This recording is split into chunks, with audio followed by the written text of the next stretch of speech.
제가 보기에는 좀 이렇게 부드럽게 생겼죠. 제가 말도 아주 부드럽게 하잖아요. 유하잖아요. 지금 살이 쪄서 좀 야들야들한데.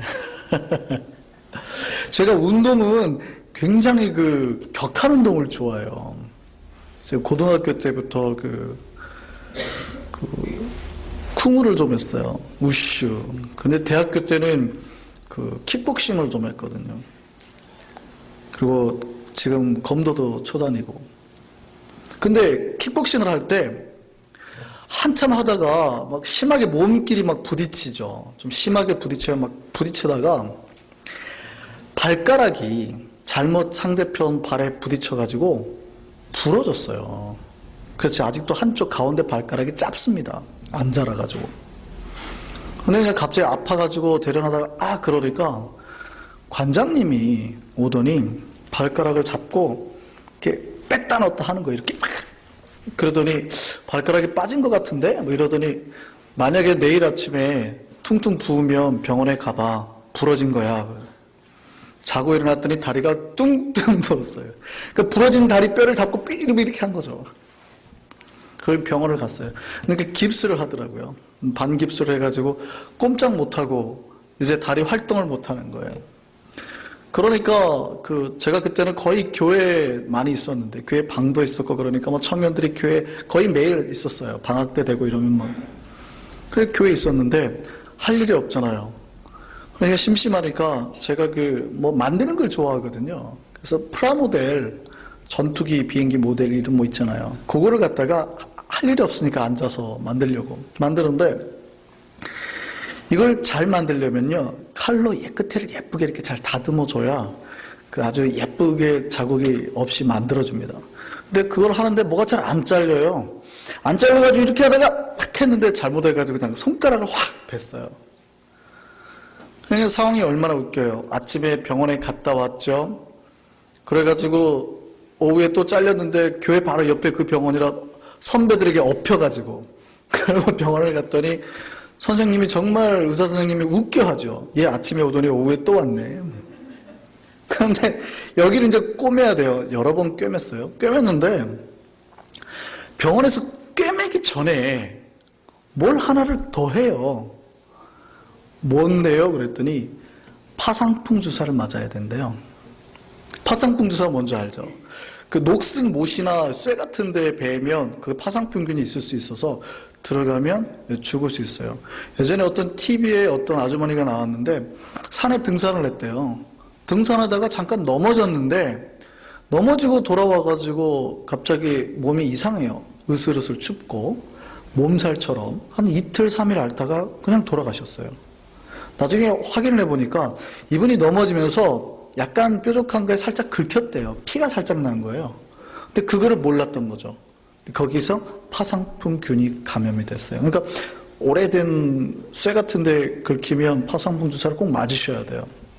그래서 파상풍 주사부터 맞았죠.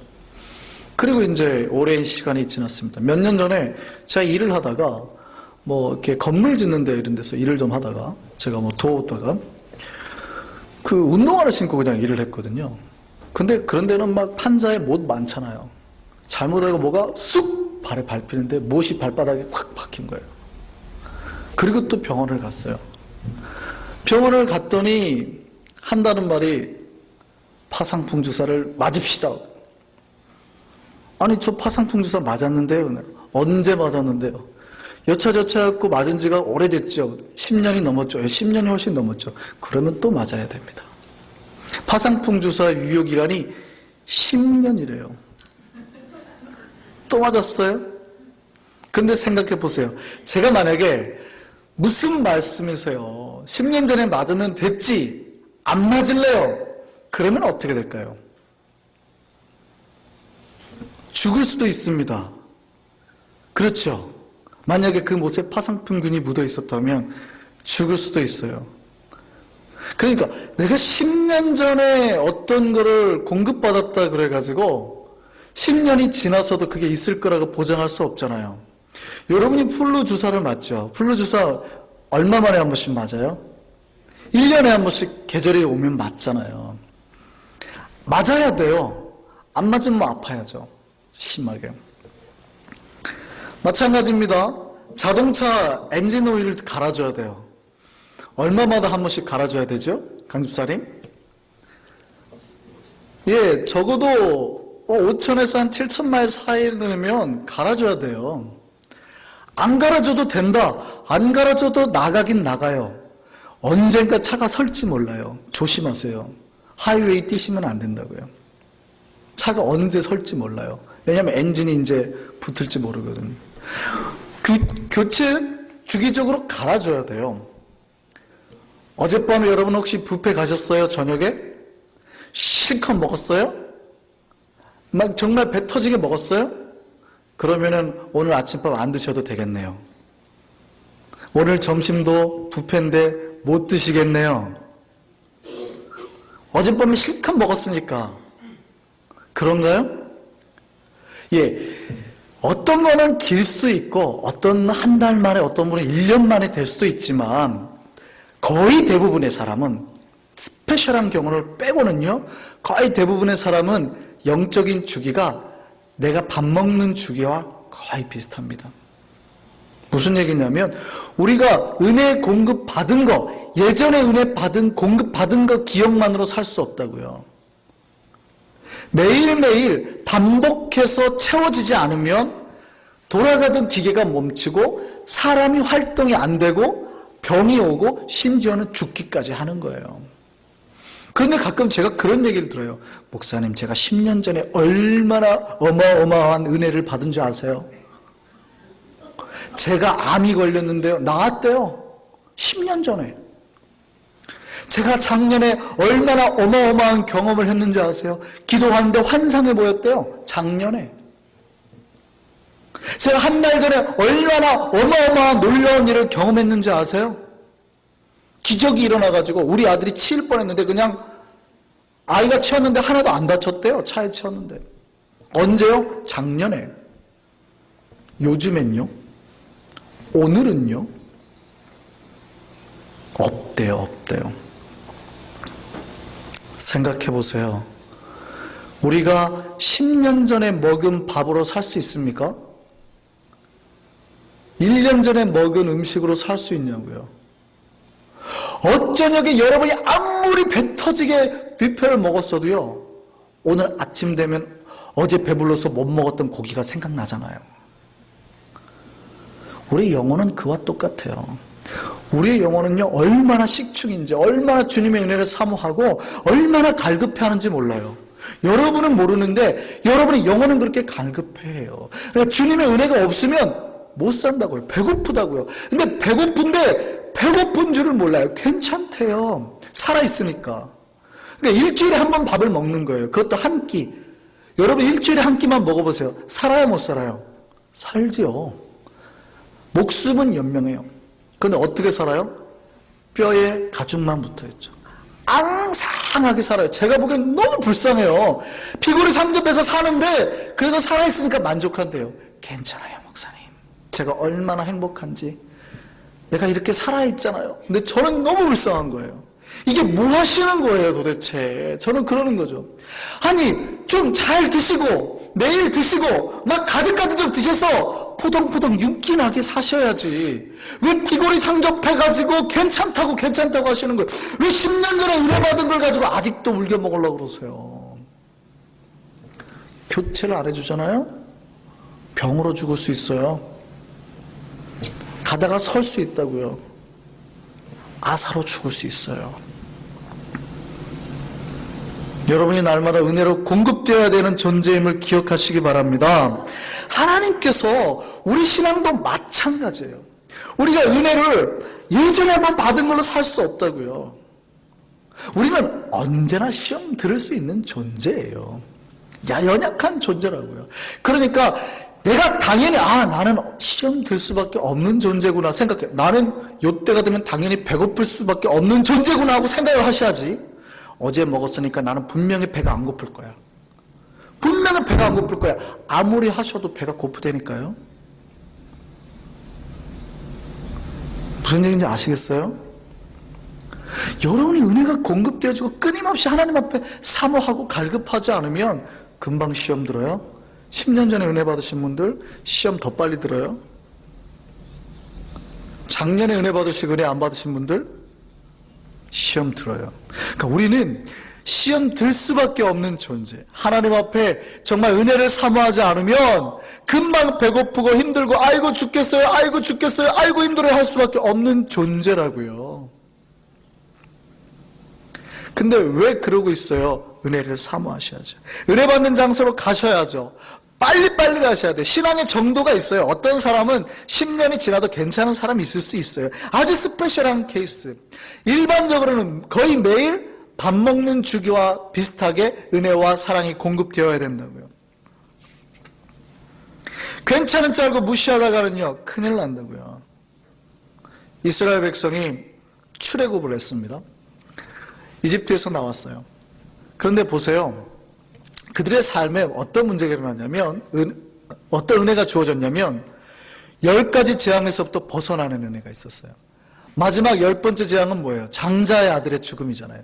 그러니까 자기 아들이 죽음에서 살아나는 은혜를 경험했다고요. 그런데 그들이 홍해 앞에 딱 도달하니까 어떻게 해요? 아이고 하나님, 막다른 길이네요.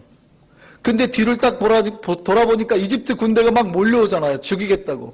그냥 뭐라 그래요? 아이고 하나님 죽겠습니다. 그게 불과 며칠 사이에요. 그죠? 하나님은 놀라운 기적을 경험했는데 불과 며칠 사이에 금방 그런다고요. 이스라엘 백성이. 오늘 본문 19절에서 21절 보세요. 바로 그 놀라운 상황 속에서 하나님이 어떤 일을 경험하게 하셨냐면, 이 하나님이 죽을 수밖에 없는 그 길에서 바다를 갈라요. 홍해를 갈라요. 밤새 바람이 불게 해가지고 홍해를 촥 갈라요. 그리고 구름기둥, 불기둥이 이집트 군대 오는데 막 그 앞을 막아가지고 못 오게 막고, 그리고 이스라엘 백성은 다 거기를 건너가게 하는 경험을 하게 하셨다고요. 이 놀라운 경험을 다시 또 경험해요. 그러니까 상상할 수 없는 경험이죠. 여러분, 바닷물이 벽처럼 갈라져가지고 이스라엘 백성 전체가 건너가는 경험을 했어요. 딱 건너가니까 이집트 군대가 오니까 이게 탁 다시 닫혀져가지고 다 죽는 경험을, 이런 놀라운 경험을 했다고요. 여러분, 암이 낫는 거는 비교도 할 수 없는 경험이잖아요. 민족 전체가 한꺼번에 본 그런 경험이에요. 그러니까 오늘 이 찬양이 바로 그거예요. 그 모세의 누나 미리암이 19절에서 21절까지 이 놀라운 하나님의 은혜에 찬송하는 내용이 오늘 본문이에요. 그러니까 이스라엘 백성 여인들이 다 나와서 춤추고 소고치며 함께 찬양했다고. 이 하나님 은혜에 감격했다고요.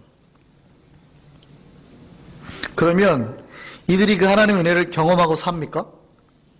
아, 내가 이런 놀라운 은혜가 있으니까 이제 나는 평생 시험도 안 들고 어려움도 없고 고난도 없고 그냥 잘 살 거야. 은혜대로 잘 살 거야. 하나님께 영광 돌리면서 살 거야. 이렇게 살아요? 그렇지 않죠. 그러니까 많은 목사님들이 어떻게 설교하냐면, 이런 이스라엘 백성들이 또 배신했네요. 배은망덕한 뭐 이래요. 이러면 되겠습니까? 그런데요, 잊지 마세요. 성경이 말하고 있는 백성은 이스라엘 백성만을 비판하려고 하는 게 아니라 이 백성이 바로 우리라는 거예요. 우리가 그래요. 은혜 받았던 데는 깡그리 잊어먹어요. 내 아들 살려주고 내 앞길, 문제 앞길 쫙 열려졌던 건 다 잊어먹어요. 그리고 뭐라 그래요? 또 어려움만 하면 아이고 하나님 죽겠어요 하는 게 이스라엘 백성이라고요. 바로 우리라고요. 그 얘기하려고 하는 겁니다. 우리가요, 은혜 받았다고 해서 평생 가요? 얼마 못 가서 갖가지 이유로 시험 돕니다. 하나님, 왜 나는 이렇게 돈이 안 벌어지는데요? 혹시 일부러 막으시는 거 아니에요? 뭐 이런 별거 아닌 거 가지고 시험에 들어요. 하나님, 왜 내 자녀가 저렇게 다치게 만드셨어요? 하나님 살아계시다면서요. 과거에 받은 은혜는 다 잊어먹고, 심지어는 아이고 하나님 내 손가락에 왜 가시가 박히게 하셨어요? 내가 지금 교회 주방 봉사하고 있잖아요. 이런 데니까요. 이게 이스라엘 백성에게 하는 게 아니에요. 우리들이라고 하시는 말씀이에요. 근데 인간은 그런 존재, 그냥 그런 존재예요. 아닐 거라 생각하지 마세요. 아니다고 하는 사람이 가장 먼저 시험에 들어요. 그러니까 내가 당연히 하나님의 은혜가 필요하고 끊임없이 하나님께서 만져주시는 게 없으면 안 된다라는 걸 인정하셔야 된다고요. 우리는 그런 존재예요. 그냥 아니다고 할수록 더 큰 시험에 든다니까요. 이스라엘 백성이 수르강야를 지나서 홍해를 건너고 마라라는 지역에 왔습니다. 근데 거기서 물을 마시려고 하니까요, 물이 써서 못 마겠어요. 그러니까 석회 가루가 있고 미네랄 맛이 다르잖아요. 그 물갈이 한다 그러죠. 혹시 한국에서 오셨는데, 한국에서 오셔서 혹시 뉴욕물 먹으면 잘못하면 안 맞으면 배탈할 수도 있죠. 여행 때 그런 거 많이 경험해 보시죠. 내가 평상시 먹던 물이 아니니까 물맛이 완전히 달랐어요. 그때 이스라엘 백성이 어떻게 해요? 불평했다고요. 그런데 지금 이스라엘 백성이 불평한 지가 얼마 지나서였을까요? 그 놀라운 홍해의 기적을 보고 난 지 한 3년쯤 지나서였을까요? 한 30년쯤 지나서였을까요? 얼마 만이었을까요? 네, 성경을 한번 볼까요? 오늘 22절 말씀입니다. 22절 같이 한번 읽습니다. 22절 시작. 모세가 홍해에서 이스라엘을 인도하매 그들이 나와서 수르강야로 들어가서 거기서 며칠 길을요? 사실은 이 성경이 사흘길이라는 말을 할 필요가 없어요. 뭐하러 여기서 사흘길을 얘기를 해줘요? 그 길을 거리 재라고요? 어차피 거기서 40년을 살아야 되는데 뭐하러 그런 얘기를 해줘? 그럴 필요가 없어요. 근데 성경은 구태여 여기서 며칠 길이라고 딱 날짜를 얘기해 준다고요. 너희는 그런 존재라는 얘기예요. 이 사흘 만에 홍해를 경험했던 백성이 사흘 만에 어떻게 해요? 거기 가가지고 물맛이 안 좋아요. 마실 물이 없어요. 바로 불평, 원망 나오잖아요. 인간은 그런 존재라고요. 그러면 이렇게 불평하고 이렇게 원망하는 목소리를 높인 이스라엘 백성 우리가 욕할 수 있어요? 없어요? 없다니까요. 어차피 우리가 그런 존재예요. 우리는 더 심해요. 이스라엘 백성보다 더 빠르죠. 하여간 우리 한국인들 피 속에는 그냥 그 속도가 흘러요. 그냥 그 빨리빨리의 피가 막 흐른다고요. 이 세상 어떤 사람보다 제일 빨라요. 우리는 불평도 더 빨리 합니다. 감사도 빠르지만 바로 불평합니다. 아침에 감사 찬양하고 저녁에 욕하고 저한테 전화하신 분도 있어요. 목사님 좋다고 했다가 저녁에 바로 전화해가지고 우리 교인 말고 한국에 있을 때 얼마나 속도가 빠른지. 예배를 드릴 때 찬양을 막 드려요. 감사의 찬양을 드려요. 근데 찬양의 내용이 뭐예요? 다 주님만을이거든요. 주님만이 나의 소망이요 기쁨이요 은혜요 감격이라고 막 고백하는 거잖아요. 보통 자기의 고백이니까. 그러니까 찬양은 대부분 그런 가사거든요. 아골골딱 빈들에도 제가 가서도 주님만 바라보고 서겠습니다. 아골골짝이 뭐예요? 그 사람 죽이는 골짜기니까 시체 뼈다귀가 크한데라고요. 이거 얼마나 무섭고 죽음의 골짜기예요. 거기서라도 내가 주님 바라보고 복음 전하고 하나님 때문에 행복하고 만족하고 그 찬양하다가 내가 주님 말까지는 다 살 것 같다가 집에 탁 갔는데 갑자기 집이 확 어질러져 있어요. 그럼 갑자기 속에서 뭐가 하나 확 올라오죠. 다 만족할 것 같더니 뿐입니까? 제가 한국에 있을 때 경험한 교회 와가지고 얼마나 멋지게 찬양을 하시는지 그 옷은만 봐도 은혜가 돼요. 그러더니요 예배 끝나고 밖에 딱 나갔는데 주차장에서 차 빼다가 차가 이렇게 했어요. 살짝 긁혔어요. 내리자마자 그 영광스럽게 하나님을 찬양하고 기쁨의 고백을 드렸던 입으로 거나하게 그냥 야 운전을 그냥 뭐 이렇게 너무 빠르죠. 이스라엘 백성은 며칠 걸렸다고요? 사흘 걸렸는데 우리는 사흘이 문제가 아니에요. 그러니까 우리는 순간순간 매일 하나님의 은혜가 필요한 존재예요. 그거 인정 못하면 안 돼요. 필요하다고 매일매일. 그러니까 여러분이 왜 과거에 받은 은혜로 만족하며 살려고 하세요? 매일매일 은혜를 공급받으려고 노력하셔야 돼요. 그러니까 은혜 받는 자리면 찾아가셔야죠. 그것에서 은혜 받고 감격하는 인생이 여러분의 삶의 모든 목적이어야 된다고요. 오늘 이스라엘 백성 하나님 앞에 불평했습니다. 근데 불평한 것에 대해서 하나님이 뭐라고 하셨어요? 물 주세요. 이걸 하나님이 야, 네가 며칠 전에 은혜를 보고도 이런 말을 해라고 하셨어요? 아니에요. 이스라엘 백성이 불평한 거는요, 하나님 앞에 기도한 거예요. 주님밖에 해결할 사람이 없다는 거예요. 불평을 안 하면 어떻게 돼야 돼요? 야, 이제 물 찾으러 갑시다 하고 우물 파야죠. 근데 그게 아니라 주님만 가능하니까 주님께만 붙드는 거예요. 하나님 해결 안 해주시면 우리 못 먹고 삽니다. 죽을 것 같습니다.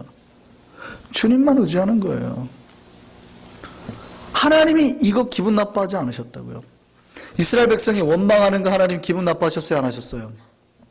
예, 어떤 장면에서는 원망하는 장면 보고 하나님이 심판하시는 장면처럼 보일 때도 있지만 어떤 장면에서는 아니거든요. 무슨 얘기냐면 하나님만이 아니면 해결해 줄 수 없는 부분들이 있어요. 그럴 때는 하나님이 그들의 원망에 절대 화를 내거나 그러지 않으셨다고요. 모세가 가나안 땅에 못 들어갔어요. 그랬죠. 왜 모세가 가나안 땅에 못 들어갔을까요? 모세가 가나안 땅에 못 들어가는 이유가 뭐예요? 이스라엘 백성이 마실 물이 없었거든요. 그러니까 광야에서 물을 찾기가 힘들어요. 거기는 주로 반석이고 석회암 지대니까 물을 한번 팔려면 얼마나 걸리냐면 이 바위를 파고 해야 되기 때문에 100m, 200m 파야 지하수가 나와요. 그러니까 1년, 2년, 수년이 걸려요. 그런데 이스라엘 백성 유목민에 계속 흘러가는데 우물이 있으면 상관없는데 우물이 없는 지역에서는 어떻게 해요? 그거 팔 수 있어요? 죽죠, 이미 며칠 만에. 그러니 하나님만 의지하고 사는 거예요. 그랬더니 하나님이 어느 날 모세에게 반석을 쳐라. 물이 퐁퐁퐁 나와요. 그 감격으로 사는 게 이스라엘 백성이에요. 근데 어느 날 또 왔는데 그 지역에 또 물이 없어요. 모세에게 또 이스라엘 백성이 원망했죠. 하나님만 의지하는 거예요. 근데 모세가 그때 어떻게 했어요? 하나님이 모세에게 반석을 명해라 그랬거든요. 그러니까 말로만 해도 그 반석에서 물이 나올 거라 그랬어요. 근데 모세가 어떻게 합니까?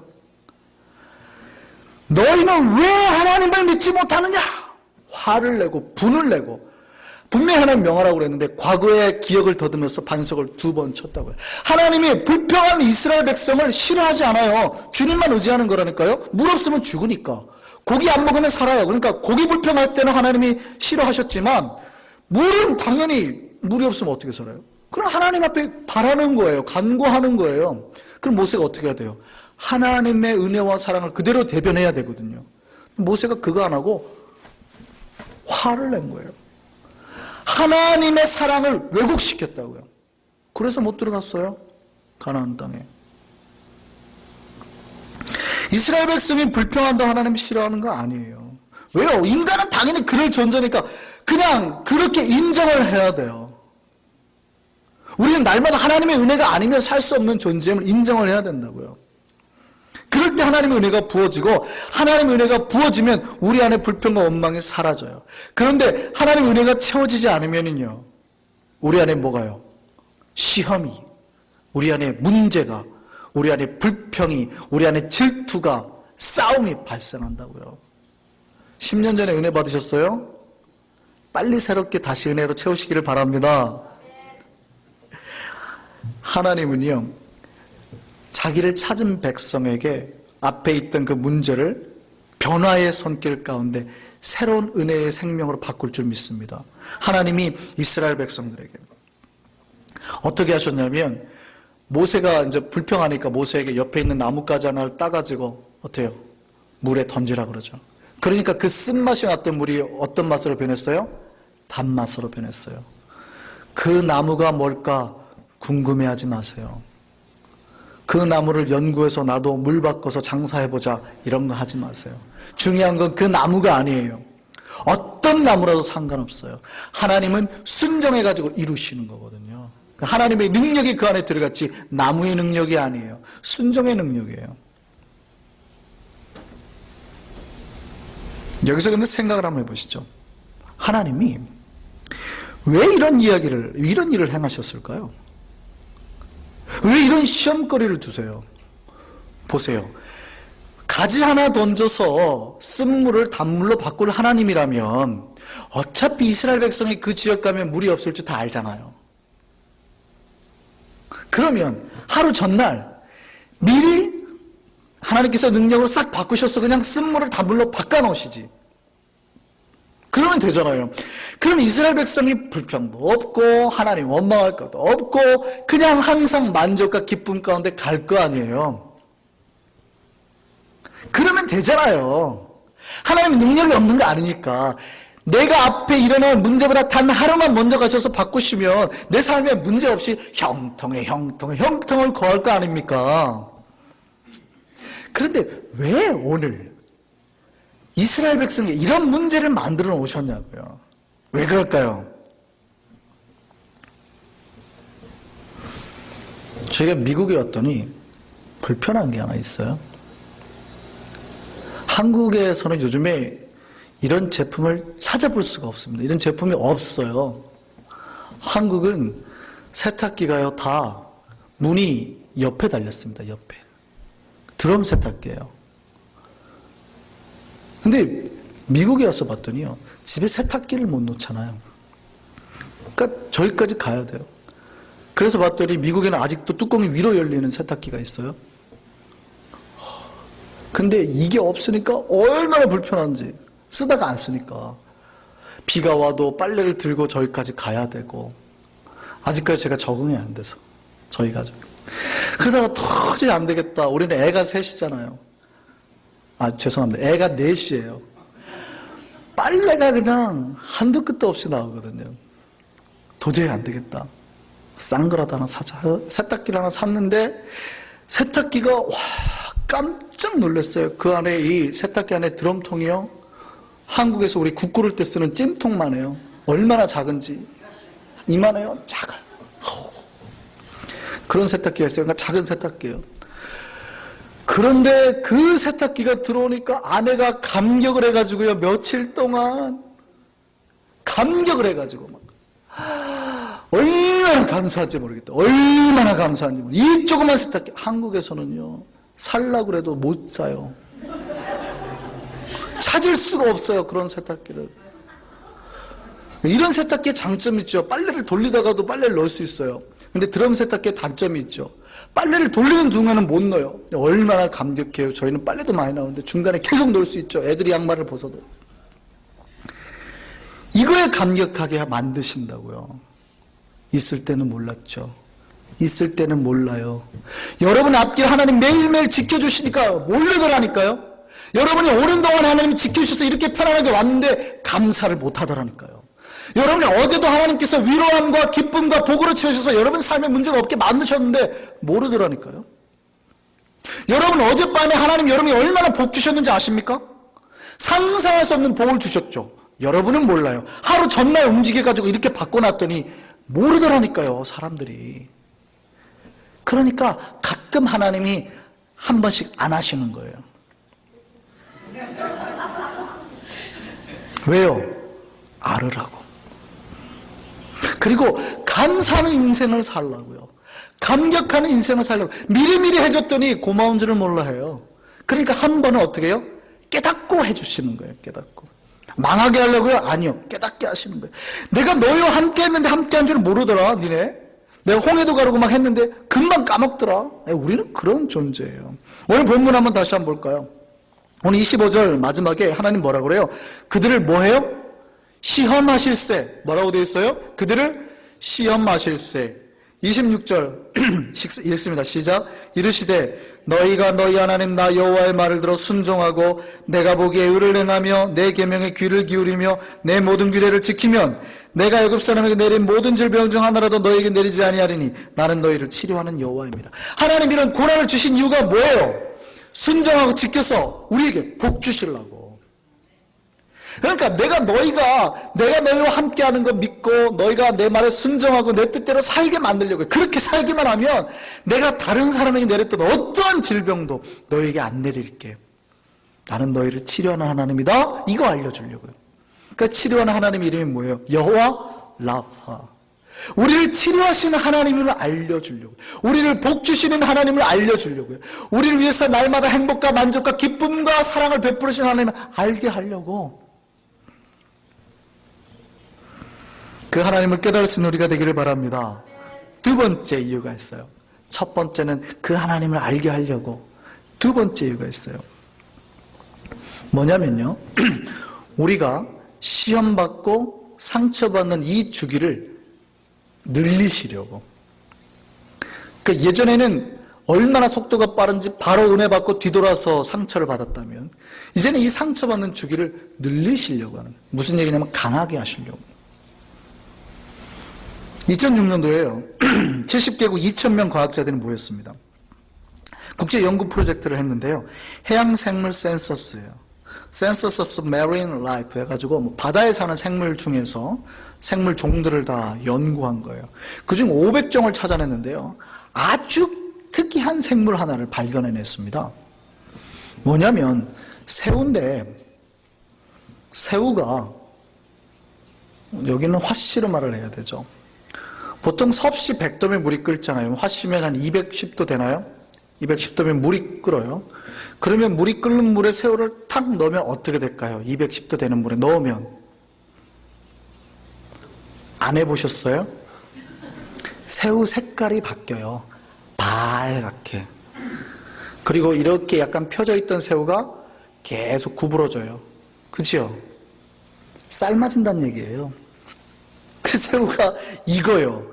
그런데 그때 찾은 하나의 새우가요, 이놈이 물을 끓였는데 210도인데 안 죽어요? 100도가, 그러니까 섭씨 100도인데 화씨 210도인데 안 죽어요? 어라, 이놈 봐라. 물을 계속 끓여요. 300도가 됐는데도 안 죽어요? 이놈 봐라. 500도가 됐는데도 안 죽어요? 700도가 됐는데도 안 죽어요? 800도가 됐는데도 안 죽어요. 그러니까 섭씨 407도가 됐는데도 안 죽어요. 희한한 새우를 발견한 거예요. 요리하기 힘들겠죠. 주부들은 고민하시네. 저 새우는 절대 사오면 안 되겠다. 안 죽어요. 근데 왜 도대체 이 새우가 안 죽는가 조사해 봤더니, 이 새우가 사는 데가 어디냐면 바다 깊은데 분화구 있죠, 분화구. 화산 폭발하려고 나오는 분화구 위에, 거기 뜨거운 배출구에서 살아요. 거기 온도가 407도가 넘어요. 그러니까 화씨 800도가 넘어요. 이게요, 고난이 아닌 거예요. 웬만한 고난이 아닌 거예요. 100도 정도가 끓은 나는 죽지도 않아.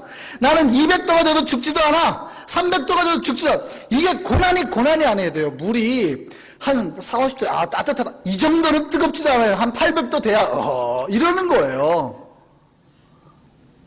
무슨 얘기인지 아시겠어요? 때로는 하나님 우리 앞에 문제들을 하나씩 이렇게 바꿔놓을 때가 있습니다. 시험 들지 마세요. 이걸 통해서요, 여러분이 나중에는 그 정도쯤이야 하나님 감사합니다. 주님 날마다 채우시는 은혜로가 있는데 내가 이런 거에 왜 쓰러집니까? 만족하고 강하고 더 기쁘게 하기 위함입니다. 우리가 주님 앞에 그렇게 설 수 있는 우리가 되기를 바랍니다. 하나님께서 때로 우리에게 연단을 주세요. 때로 우리에게 시험거리 준다고요. 왜요? 그때마다 내가 너희의 하나님이니라 알게 하시려고. 그리고 이걸 통해서 내가 지금보다 더 멋진 사람으로 이렇게 연단받아서 정말 순금같이 정금같이 나오게 만드시려고요. 이렇게 변할 수 있는 저와 여러분 되기를 바랍니다. 하나님이 우리 하나님 되기를 바랍니다. 우리가 하나님의 백성으로 정말 아름답게 변할 수 있는 저와 여러분 되기를 바랍니다. 이것이 오늘 우리에게 주신 하나님의 말씀입니다. 기도하겠습니다.